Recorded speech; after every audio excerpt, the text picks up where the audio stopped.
Hey,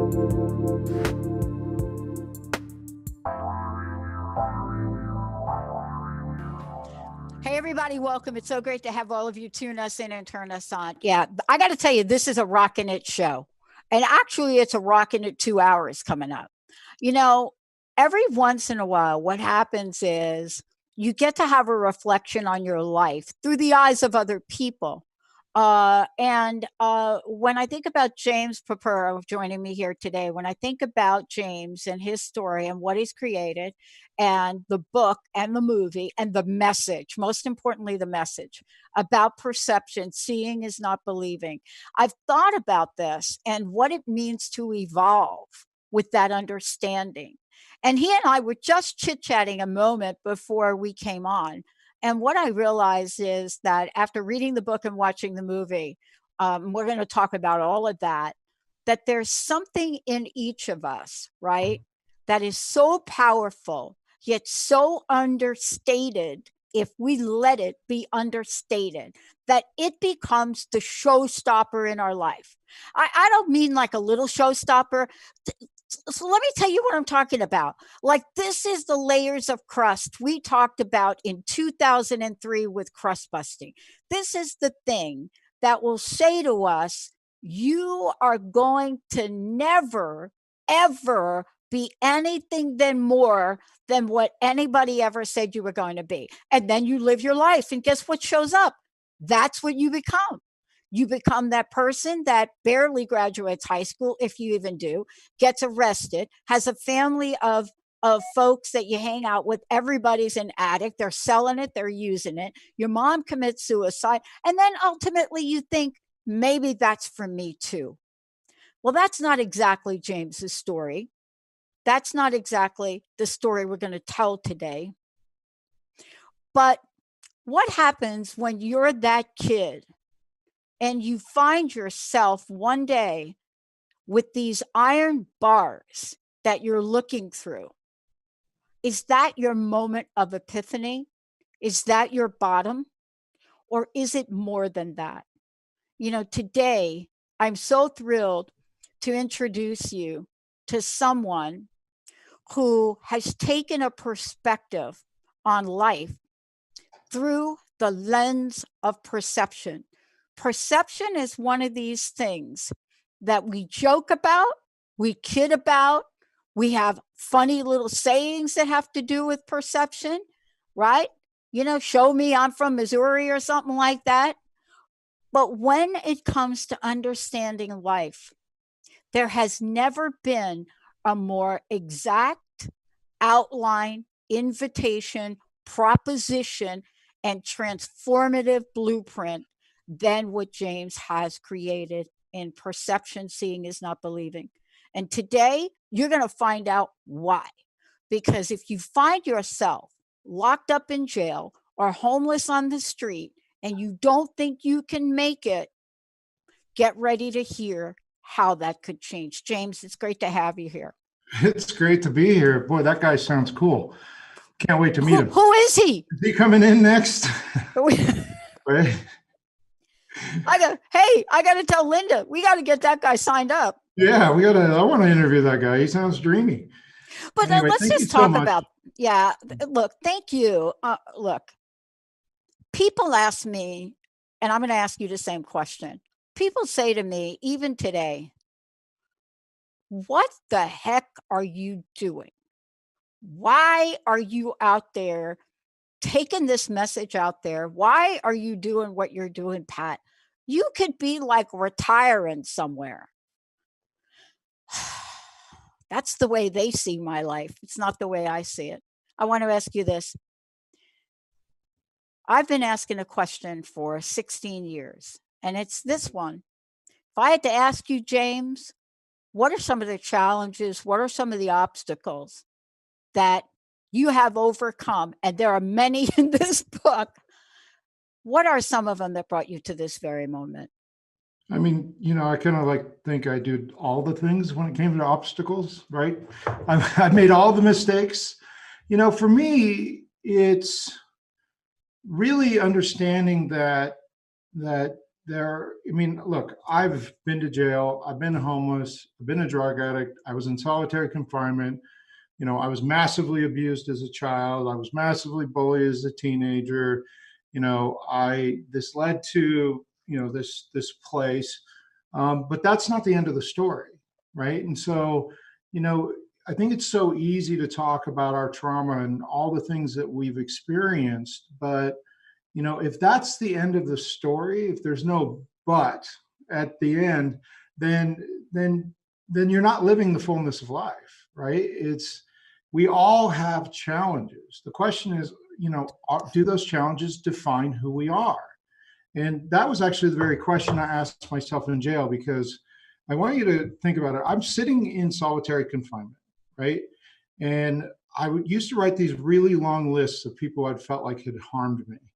And one day, because I was trying to offer them forgiveness and, pray and do things like that. And one day I was looking at this list, and here's the epiphany I had. The epiphany was, the only common denominator between all of these situations is me. What if I'm somehow the creator of these experiences? And I'd never really considered the fact that I might be the creator of my experiences. So this kind of hit me like, wow, like that's interesting.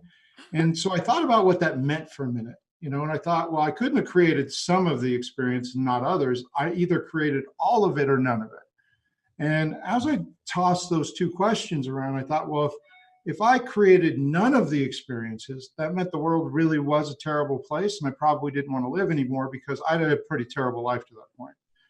But if I did create those experiences, it meant I had to take responsibility for everything that happened to me.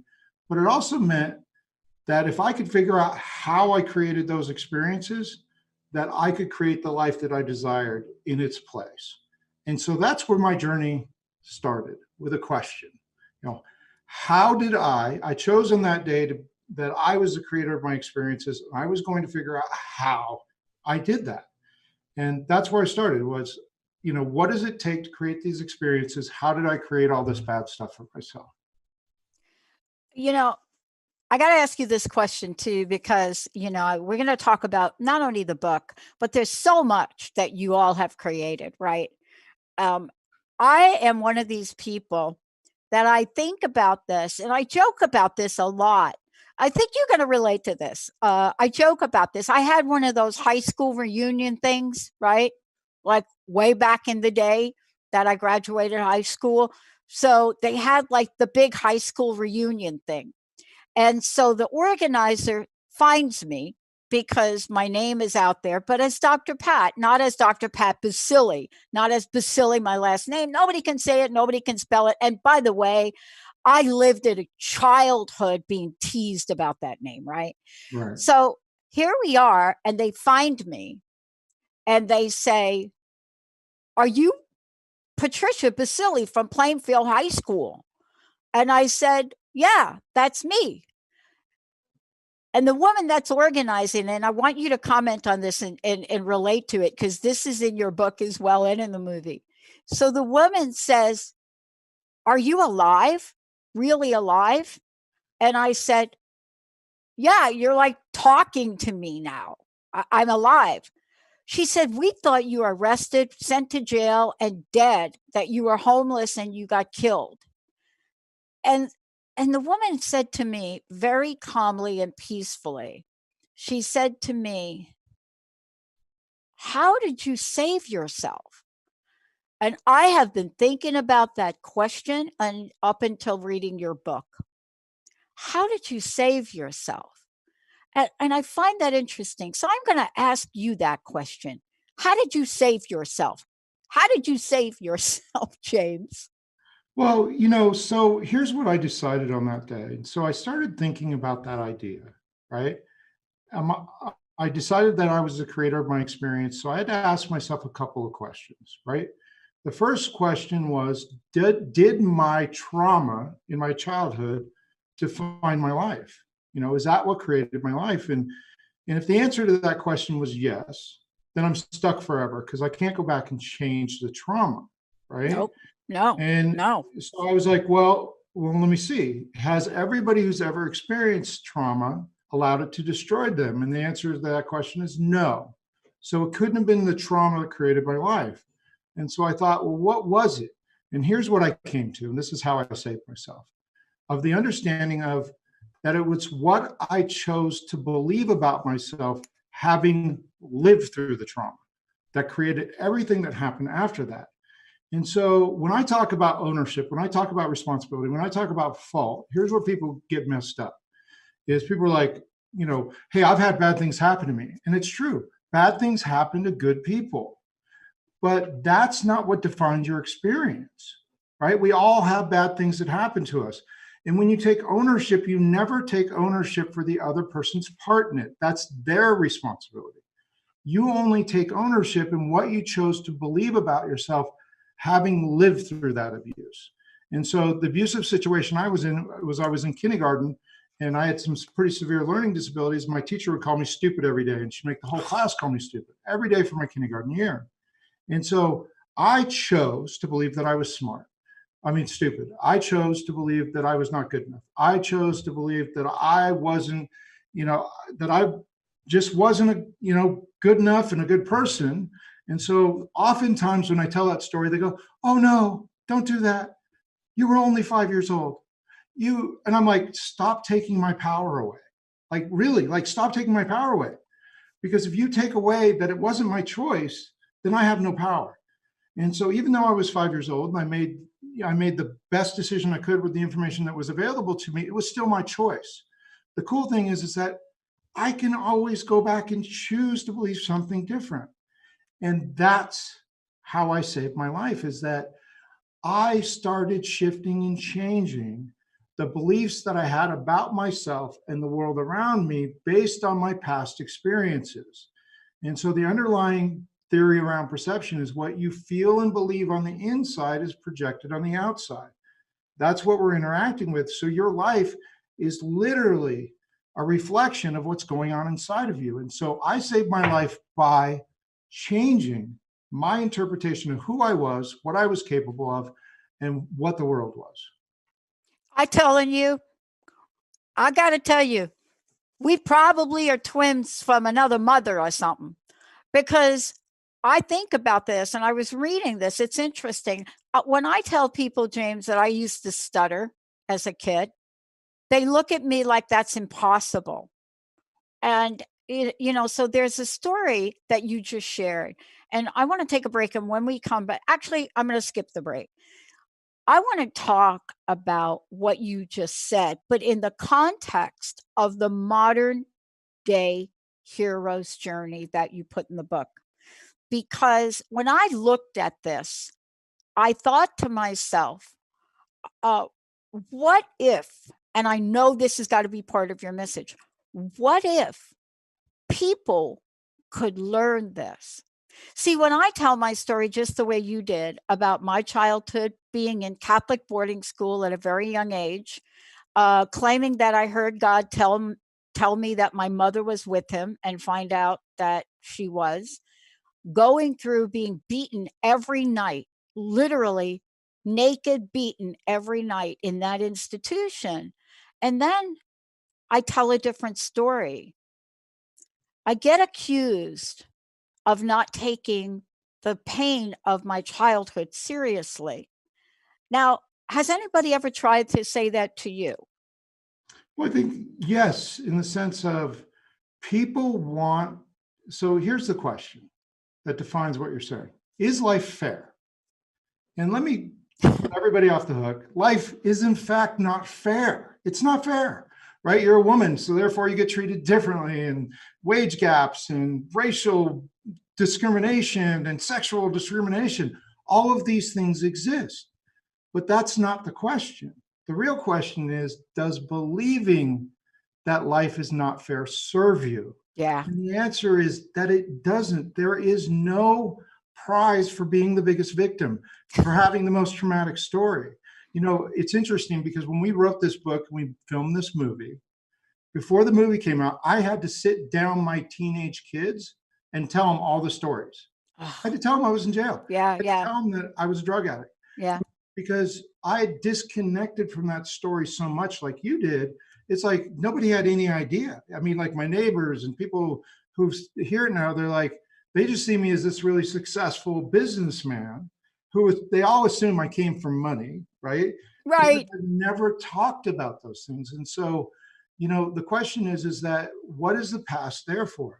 And the past is there to dictate, what am I going to learn from this? And what I learned from it is identifying myself with my victim damn near cost me my life. And disconnecting from it saved my life.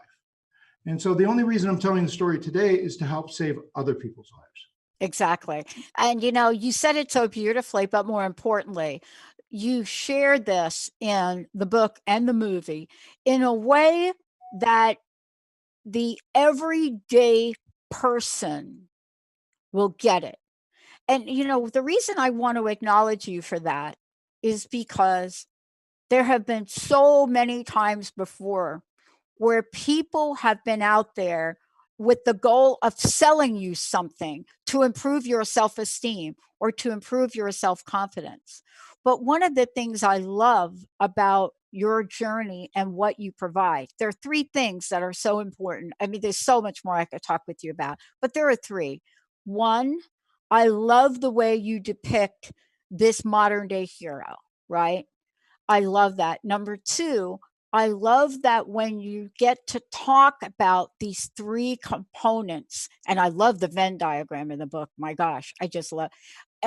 You're telling it from the perspective of you can learn something. You too can change. You too can choose to have a different story. I want to ask you this question. I do this show and I buy hundreds of thousands of dollars of airtime because I wanted to help people live life full out. When I had my epiphany, I just didn't know what else to do. My big fat corporate job wasn't cutting it anymore. But I want to ask you, what is your greatest vision for people who read the book, who watch the movie? What is your greatest passionate vision for people?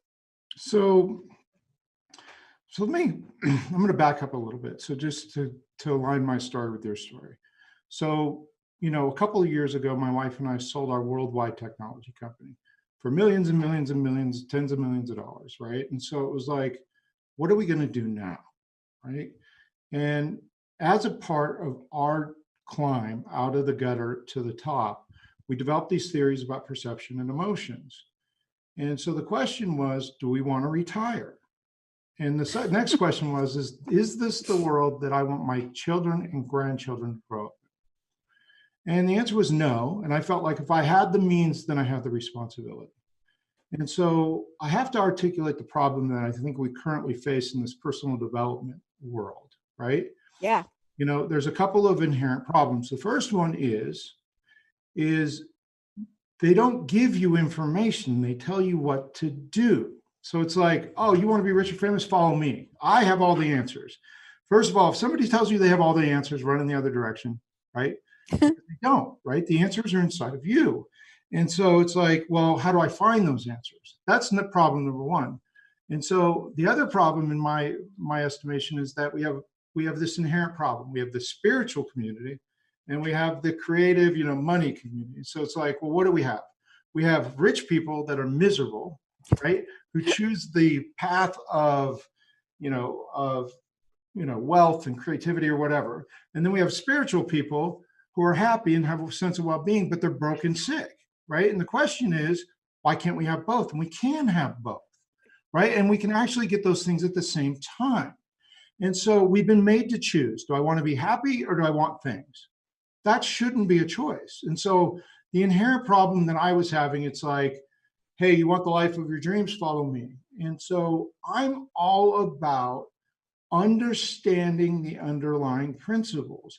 And what it comes down to is the idea that what I hope to accomplish is to give people the information they need to change and sustain change in their lives to create whatever success is for them. Period. If it's relationships, great. If it's money, great. If it's whatever it is, that's what they need to create. But it's not based on them being dependent on me or anybody else to do that. It's an information problem, right? I want to give people the information they need to take control and change their lives in whatever way they see fit, not tell them what to do, to understand the process underneath so that they can be a conscious creator of their existence. Absolutely. And here's what's interesting. Do you know they take side bets on my show? My list. I have the best listening audience in the planet. 16 years. They voted us #1 like 13 years in a row, but they know me so well. So they take bets. And here's what the bets they take. The bet they take is, I bet for sure she probably will mispronounce somebody's name this week, maybe one of the guests, maybe two, because they know me so well. They know that, like you, I grew up as, what's the term now, James? Learning different. So I don't see words. My disability is I don't see words. And so I'm sure I mispronounced your name. How do you pronounce your No, last you name? did it. You Did I do did it? not. She won the Okay. bet. I won the bet. That's her name, Purpura. You did it. But here's where we are. If we sort of buy in to the consciousness that will have us believe that different is less than, right? That will take us down a pathway of perception, right? That little seed, just that little seed, just one, that's one seed, could take us down a pathway that, unless we're fortunate enough to find a way to step up and say, I'm going to change that. That's not me. That's not what I believe. We then end up with the world of people that feel less than. So what does that mean, James? And you said it before, and I want to get back to it. It means we're medicating, we're eating, we're doing something to numb something inside of us. And I know you're here, and I know I'm here to help people find a way up. And I want to ask you this question, because the greatest impact I had was learning from another great woman about humility.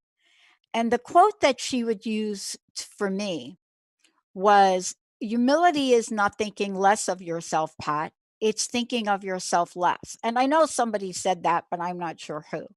What role has humility played in your ability to transform or see your life through a different lens? Well, let me give you an interesting narrative around this. Did you know that I'm the most important person in the world? I think I did know that. Okay. No. And so when I say that, the only answer to that would be, oh my God, James, that's amazing. I am also the most important person in the world, right? Because when I say that to people, they're like, that's arrogant. No, it's a recognition of my uniqueness. Yeah. And so if I want to tell my kids that they are amazing, that they are, these amazing creators, beautiful people, and I don't believe that about myself, they're never going to believe it about them. So if I say to myself, hey, did you know I was the most important person in the world? And by the way, did you know that you're the most important person in the world? Which is a recognition of our unity, right? And you said a lot there, but it's like, why are we so afraid? Why are we trying to live up to the expectations of others? Why are we seeking validation? Why do we think that we are all these things? And so for me, humility is only ever recognizing that you and me and everybody listening to the sound of my voice has the same inherent worth, right? Some of us choose to recognize that more. I've got this narrative I run. It's like, do you know that you never made a bad decision? Right. And, you read it in the book, and it's like, well, I tell people that, and they're like, well, no, I made a lot of bad decisions. I'm like, no, not only have you never made a bad decision, you're not even capable of making a bad decision. And they laugh, and I said, well, what's the truth? And I'm like, the truth is you've only ever made decisions with bad information. Right.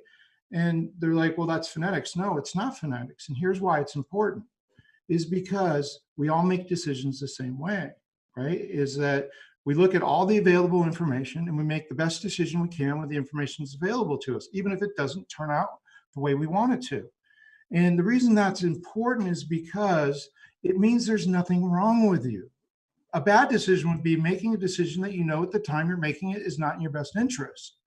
And so there's nothing wrong with you. If I have something that you don't, it's because I made a decision with better information.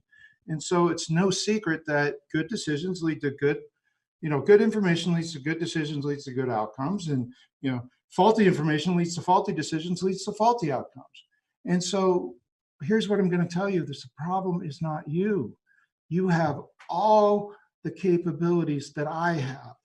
If I have a better life, it's because I had better information. So life comes down to an information problem. It's not a you problem. So stop beating yourself up because you're putting the problem where it's not. It's an information problem. And that's why we study perception and emotions, because that's the source of our information. Upgrade your information, upgrade your life. And so to me, humility is the recognition that we are all unique. And what makes us unique? It's our perception, right? Nobody has lived your life. Nobody has lived my exact life, which gives me a unique perception of the world and gifts that I have to give and share with others. If I choose to recognize that, just like you're doing it right now, you're choosing to recognize that your life is unique. That's what makes you unique. And you're sharing that uniqueness with others. And they're seeing the commonality between your story, my story, their story. And they're saying, okay, well, these two people picked themselves out of the gutter. Maybe I can as well. And maybe they're not in the gutter. Maybe they're sitting in their living room and their relationship's not fulfilling, or they don't have the money that they want. It's that, look, there are people listening to the sound of my voice, just by the statistics of it, that are considering committing suicide right now. And what you need to understand is that you're not the problem, that you are unique, that we need you, because only you has lived your life. But if the end of the story for you is going to be your trauma, is going to be your false limiting beliefs, is going to be the things that you experience, it's going to be a victim mentality, then you're never going to be able to share those gifts with the world. And so it's recognizing that we all have the same inherent worth. Some of us choose to recognize it more. I want to talk with you about three things when we come back. But first, let me say this. When I read your book and then watched the movie, I thought to myself, this idea had to come to you a number of years ago, but the timing for the delivery of you bringing your message forward, and I'm about to do the same with mine. The one question I get asked by people like Gail Tor and a whole bunch of other people is, Pat, when are you going to write your book? When are you going to ... When are you going to take yourself back out there? When are you, right? And as if what I'm doing is not fulfilling. But I understand the why question now, James, especially after reading your book. There's a message that we must bring, because there's a silent sense right now of people across the board, across the earth, across the world, that are not feeling great about themselves. Maybe on the outside, they're looking pretty dang good. Maybe you got the car, maybe you got the house, maybe you got like the little Shih Tzu dog and something else going on there. Maybe you've got the best wife or husband or partner or spouse in the world, and you're filled with contradictions. When we come back, I so love this part of the book. When we come back, James is going to take us on a journey, and I call it the journey of contradictions. But the way that they explain it in the book is not just about an academic conversation, but it's a call to action. James, how do people get a copy of the book? How do they find out about how to get engaged with you? And let's tell them all of the above. So if you come to our website right now, which is powerful-u.com, you can buy the book there. You can buy the movie there. You can take our assessment there. Right now, we're actually streaming the movie for free for the entire month. Yeah. We have a content universe. And so you can come to powerful-u.com. You can buy the book on Amazon, Barnes & Noble, Target, anywhere you want, wherever you buy your books. And the audiobook should be coming out in the next couple of weeks as well. I love it. Um, when we come back, what happened on the day that I decided to tell the world that I came down with the mystery disease 6 months after doing this show?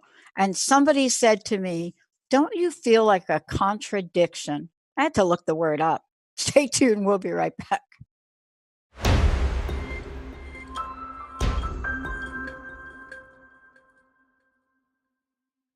Welcome back. Certainly, you're listening to us on transformationtalkradio.com, but also over at Facebook. You're actually seeing the interview. And, one of the things I love about this is that I have the best time interviewing people that have taken a walk in life and have such a unique commitment to engaging others to take that unique walk as well, to perhaps see your world in a different way. But what if seeing is not believing? What if that was truly what James is here to talk about in the book Perception and, of course, in the film?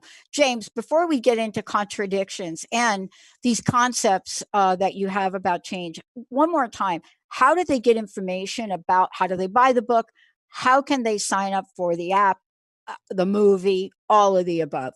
So our company is called Powerful Dash the letter U, and that's powerful-u.com. If you go to a device on your smartphone or any of your Apple TVs or Roku TVs, you can get our app, which is just type in Powerful U, and it's called the Powerful Universe. It's an app where you can watch our movie for free right now for the month, and you can also watch and engage with a lot of really compelling content and teachers. And by the way, you'll be able to see if you go ahead and do this like I've done, you'll be able to really tap in to something that I believe is powerful, and that is information that will help you change. Um, I was just sharing a little bit about the comment that somebody made to me about looking at me and saying, "You're such a contradiction." And I looked at that back when it was said to me, and I was like, I don't even understand what that means. I don't even understand what that means. But I've since looked at that in a different way. The thing I wanted to, though, talk with you about is beyond sharing a story, beyond helping people understand this, the end game, I believe, for me at least, was what am I going to do with this information? Is this Right, going to help me take responsibility and, like David Bowie says, change? right. You know, contradictions is such an interesting topic because, we've got an entire book in there. It's that change equals, or chapter, change equals eliminating contradictions. And so what I would tell people is that we're all contradictory, right? We all constantly contradict ourselves. And the reason that is because what you need to understand is that, our minds have one function they're constantly doing, that is restoring certainty, right? Because in our evolution, being uncertain meant being dead. And so our minds are always trying to restore certainty. Now, what is uncertainty? Uncertainty is when you walk into a question or a problem and you don't know the answer, and you have this feeling of what's going on. I'm not certain about what's going to happen next, or what the answer is, or what the problem is. Now you have two choices in that moment. You can either stand in the uncertainty long enough to solve the problem, or you can, in fact, lie to yourself. And that's what cognitive dissonance is that we all believe contradictory information. One area of our lives, we have this information. The other area of our lives, we have this information. But the reason we do that is to restore certainty. And, another thing with contradictions that's really interesting is I tell people this all the time. It's like, look, either do the work to achieve the things you want or change your goals, right? There's no shame in it. But when you live in contradiction to the actions that you know that you need to do in order to create the things that you want, you're creating worry and suffering, and you're wasting your mental capacity. And so, when I say that change comes about alleviating contradictions, we all have contradictions. So often I tell people, I'm like, well, you have to understand that you're wrong. And they say, well, what am I wrong about? Just about everything, as it turns out. And they're like, wait, you're saying I'm wrong about everything? And I'm like, that's the most exciting thing I could say to you. Because life was never about finding answers. It was only ever about asking the right questions, right? You can only ask a question when you don't know the answer. If you know everything, then your life is as good as it's ever going to get, because, right, you're not looking for the answers to the questions you're not asking.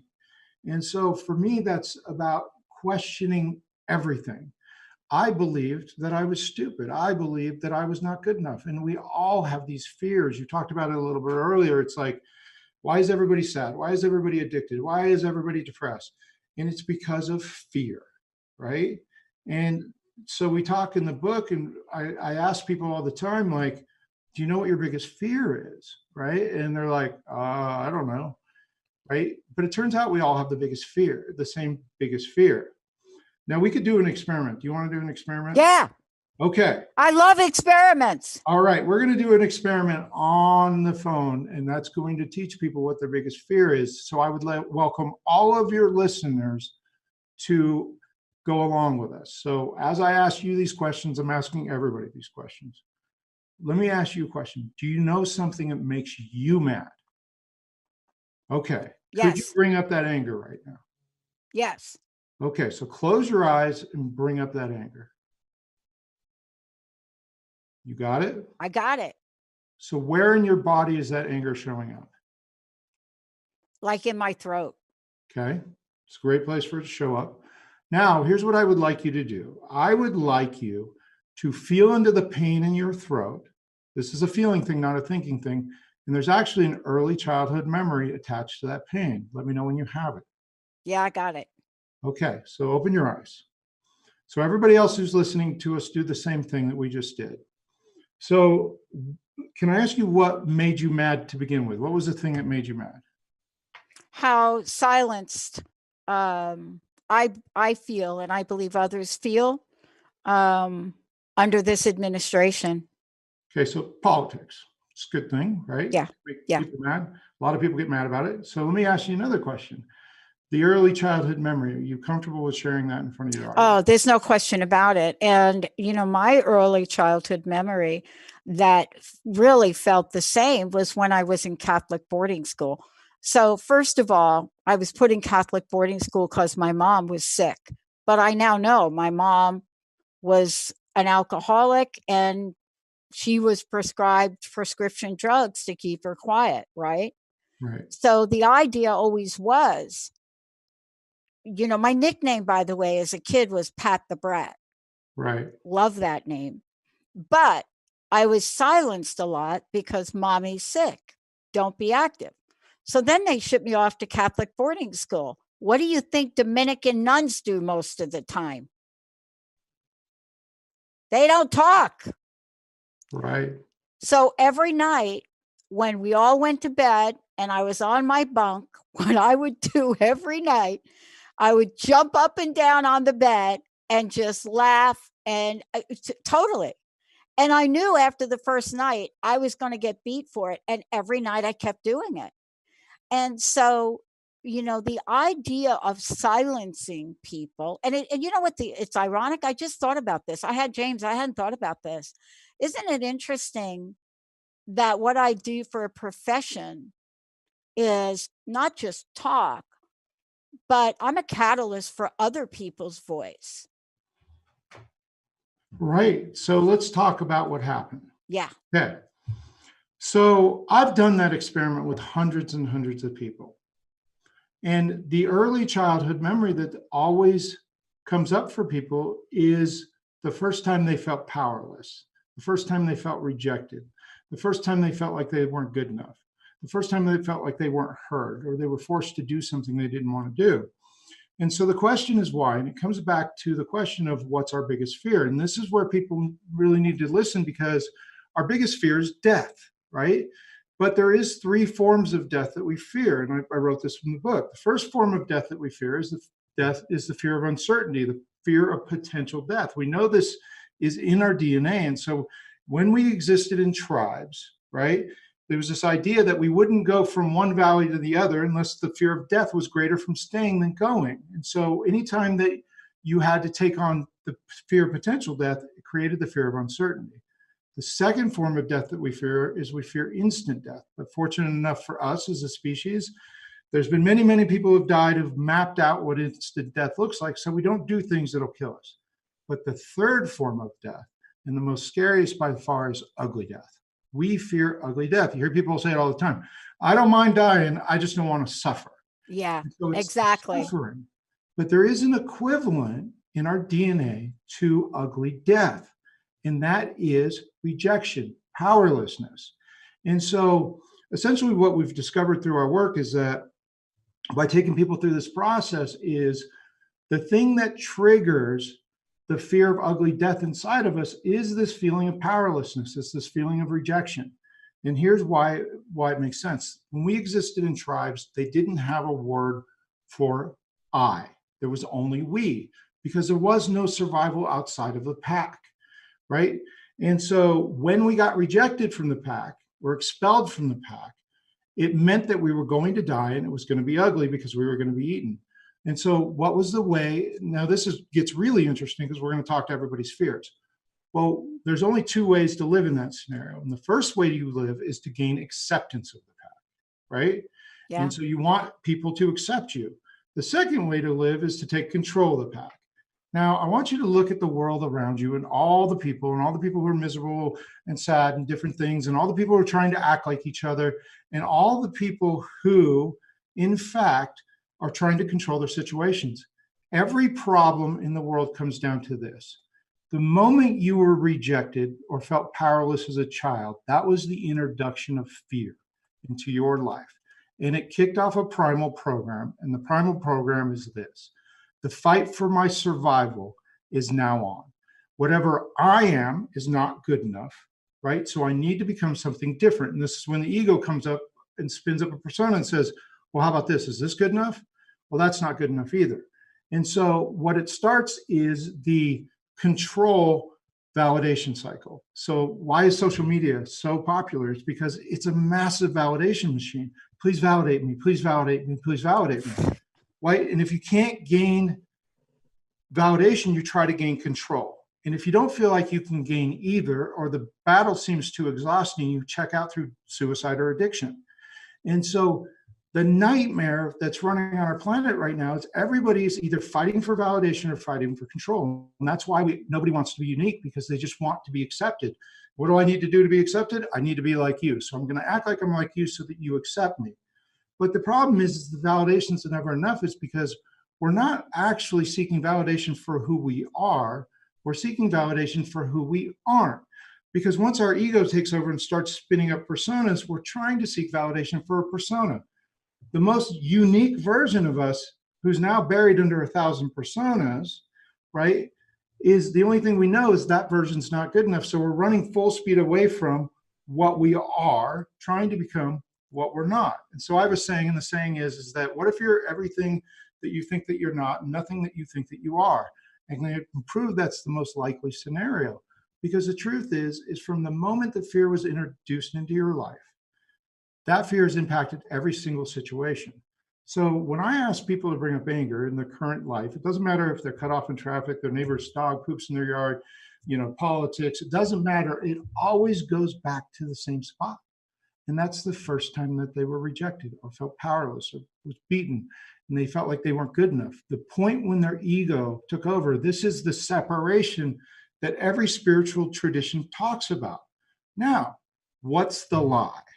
Right? And that's what we have to ask ourselves, because we have to walk back the lie to understand our true power and who we are.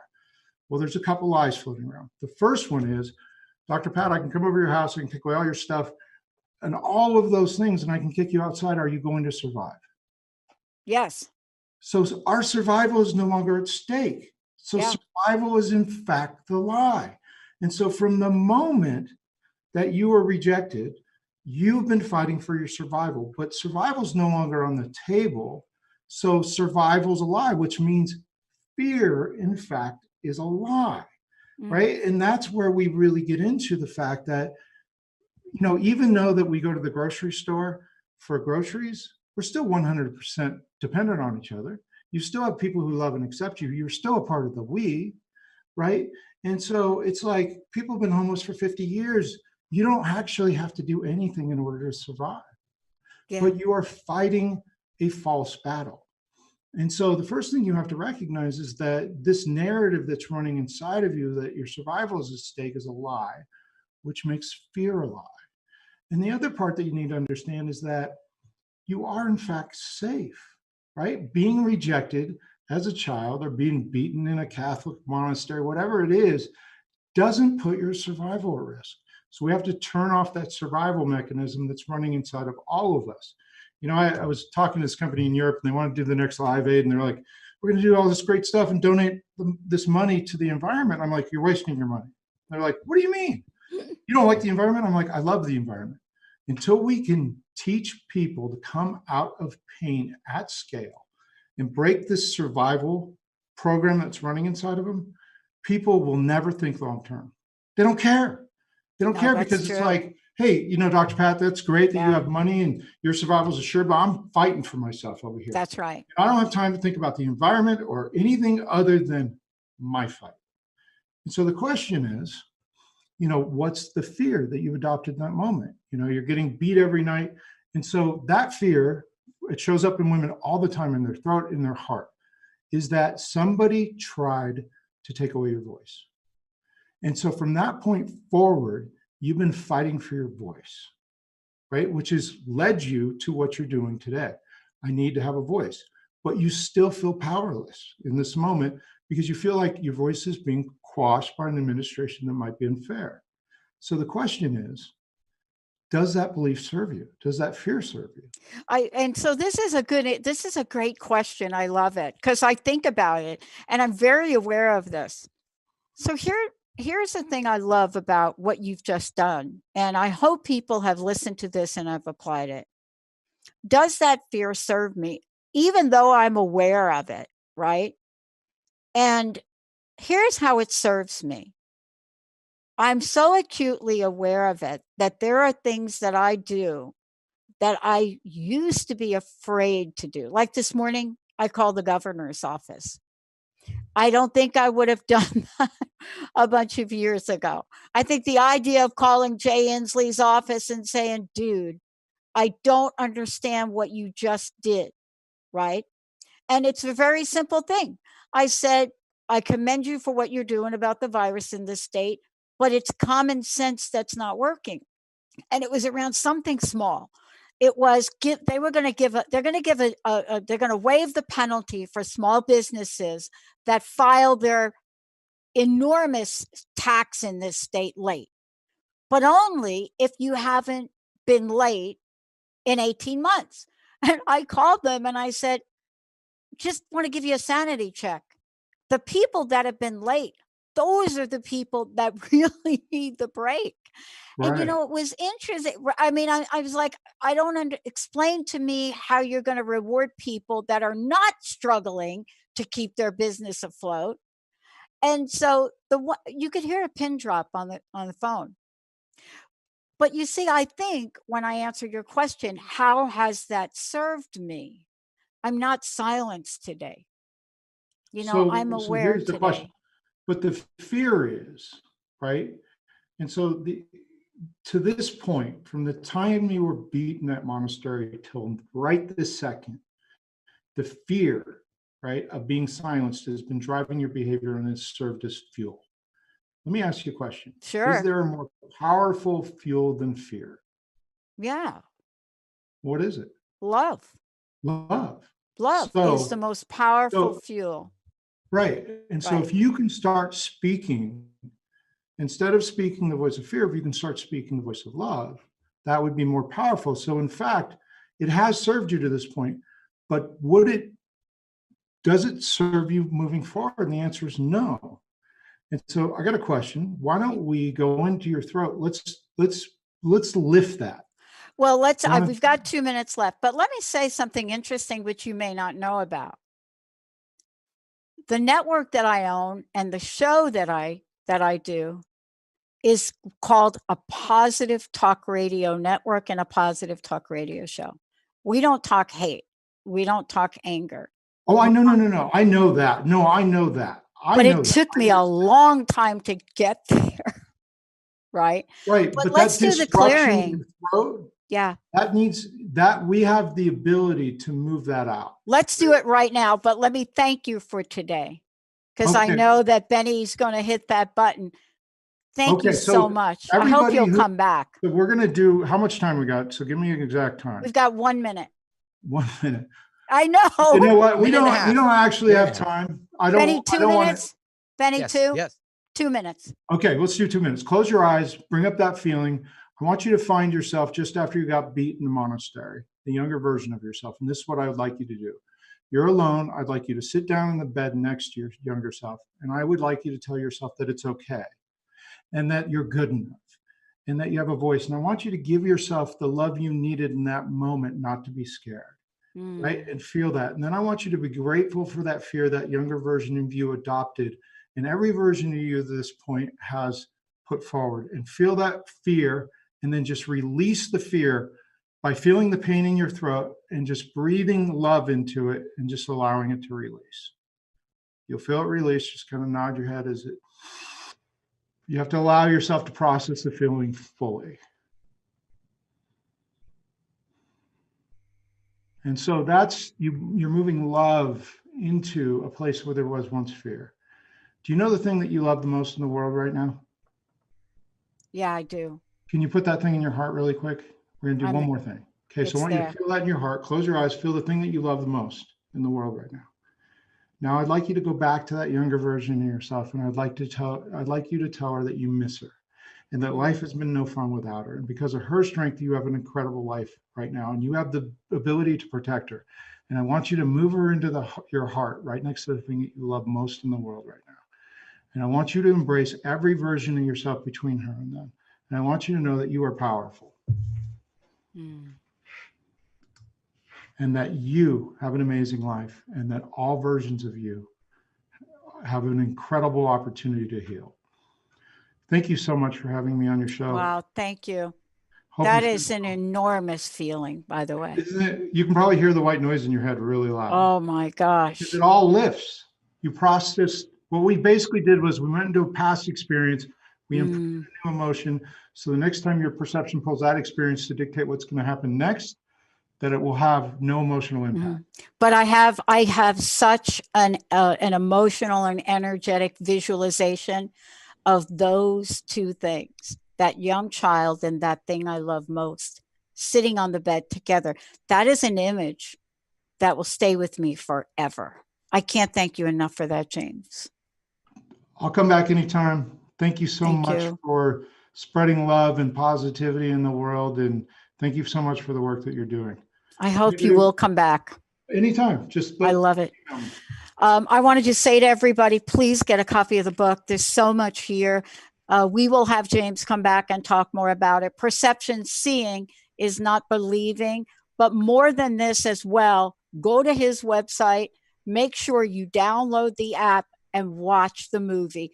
Powerful You, right? That's what we want to send people to.